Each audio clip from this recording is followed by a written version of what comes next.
Hi guys, this is Anne's Vlog again. For today's video, meron na naman tayong bagong tutorial kung paano mawala ang ating mga pikas. At dahil nandito ako sa bansa ng Arabo, so hindi natin maiwasan na magkaroon ng pikas. At lalo na ngayon ang init. So isi-share ko sa inyo kung paano natanggal ang pikas ko dito banda. Nung nakaraang taon kasi, nagtatrabaho ako sa labas at marami kaming garden kaya nagkaroon ako ng pikas. Then nag-research ako kung ano ang magandang gamitin para mawala ang pikas. Tinry ko itong product na to. So, alam ko marami sa inyo yung nagtatrabaho sa Middle East. Alam niyo yan, hindi yan maiwasan na magkaroon tayo ng pikas lalo na pag lumalabas tayo at nagbabantay tayo ng bata o di kaya nagtatrabaho tayo sa labas. So, bago ang lahat, please don't forget to subscribe and click the notification bell down below para update kayo sa susunod kong videos. So, let's go! So, ayan, magsimula na tayo at dapat meron tayong cotton or cotton buds. Kahit ano basta cotton. And then, dapat meron tayong Eskino. Hindi ito sponsored. Pero dapat bago kayo maglagay, kailangan malinis ang mukha. Dapat maghilamos kayo, guys. Tapos, linisin lang natin ng maayos para hindi ma-irritate. Kasi pag madumi, maglagay tayo. Hindi maganda. At nilalagay ko lang siya bago matulog. Sa gabi ko lang siya nilalagay para safe. Then sa umaga, maghihilamos ako ulit, then maglalagay ako ng sunblock, kahit anong sunblock. Mahirap putasan, wait lang. Ayan, ito na ang ginagamit ko. Alam niyo na to, di ba? Vitamin A. At ito yung bottle. Alam ko sa Pilipinas, merong vitamin A, kahit ano yung mahirap ay pwede din. Basta, lagyan mo lang ng vitamin A. So, butasan ko muna. So, ayan, nabutasan ko na ang capsule. Yan. And then, lalagay ko siya. Kung saan banda yung maitim. Tinitipid ko kasi ito. Kasi alam ko, at alam nyo din, na mahal ang vitamin E. Kahit kunti na ilagay mo, basta. Mag-ano siya, para mag-oil. Wow! Ayan. Tingnan nyo. Mayroon pa kunti na lang. Pero, hindi na siya halata. Nagulat nga ako eh. Kaya ginawan ko na ng tutorial kung paano maglagay at sinare ko lang tukol dito para makatulong sa inyo. Ayan. Kasi kahit nagtatrabaho tayo, ayan, dapat paalagan pa rin natin ang sarili natin. Ayan. Kasi nagtatrabaho ako sa labas, so hindi maiwasang magkaroon ako ng pikas. Tsaka mahirap siya tanggalin. Mahirapan ako kasi alam nyo kung saan nagaling pikas ko. Kakagamit ko ng mga skincare set. Alam nyo, hindi naman sa sinisiraan ko, pero hindi naman lahat. Pero ang skincare set na yan, pag sobrang gamit, nakakasira pala ng mukha.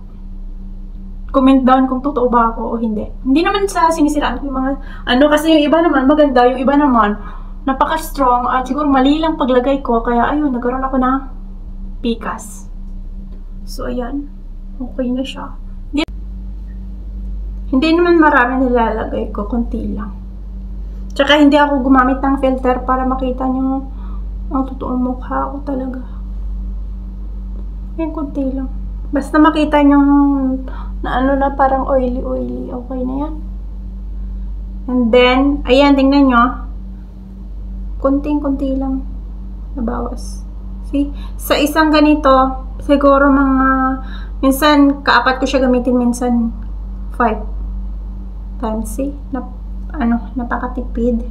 And then, pagkatapos nyan, ang last na ginagamit ko, ito.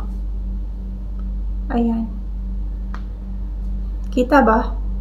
Basta nabili ko to siya, nabili ko siya sa Cenex.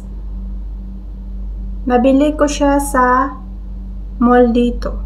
Pero siguro sa Pilipinas mayroon din. Ayan, kita nyo? Cenex. Tsaka, talaga siya? Skin whitening cream talaga siya. Ito yung ni-research ko noong nakaraan.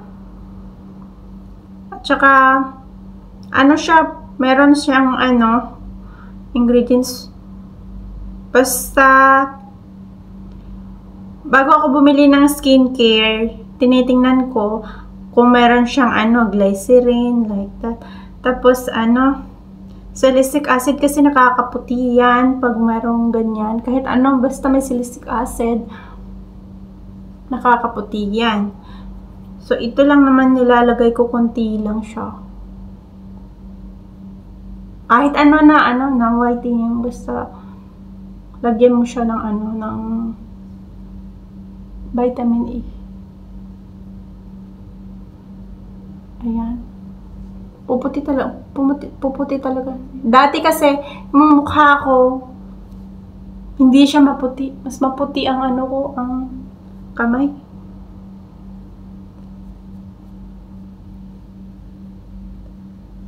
Ayoko naman ng as in puting-puti talaga. Yung gusto ko lang naman, kahit hindi ako masyado maputi, basta wala lang akong pikas, okay na yun.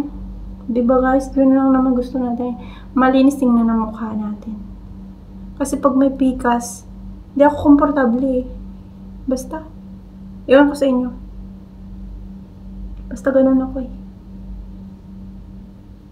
Ayan, ganyan maglagay ng cream. So, then, natutulog ako ang nakaganito lang siya.